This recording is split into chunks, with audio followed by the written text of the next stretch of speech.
You know, when a doctor tells you, Allahu Akbar, and I've given this example before, when a man's heart suddenly fails and he gets a pain and he drops, then they pick him up and take him to the hospital, and the doctor says, you know what, you're going to give up smoking. Wallahi, 9 times out of 10, if not 10, he gives it up. Why? One doctor told him that. One doctor. But for Allah subhanahu wa ta'ala, how many of us are ready today to say this habit is out? There we are. How many? Allahu Akbar. Are we waiting for a little heart attack before we can give up a bad habit? When Allah subhanahu wa ta'ala says, no, don't wait for that, I give you good health. But whilst you're in good health, leave that. Allahu Akbar. This is why we say, some people turn away from Allah. They don't want to worship Allah, neither in Ramadan nor outside the month of Ramadan. So what Allah does for them, He gives them a favor. What is that favor? He makes them sick and ill to the degree that the doctors cannot help them.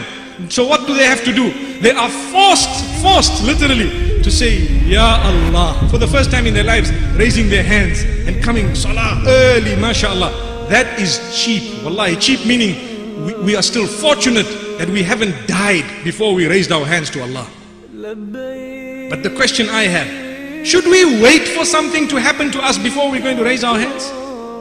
This is why Allah says, be thankful, be grateful, recognize the devil and know about him before he even comes in your direction, so that you will know how he tries and distract you.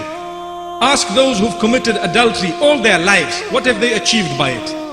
Ask those who have sinned all their lives gambling, what have they achieved by it? Ask those who have sinned all their lives by stealing, cheating, conning, deceiving, by engaging in all sorts of other sins, whether it is drugs and alcohol. What did they achieve by it? They achieved what?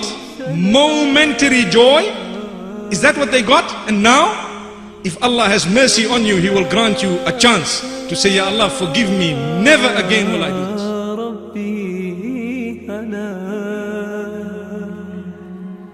لولاك يا ربي هلا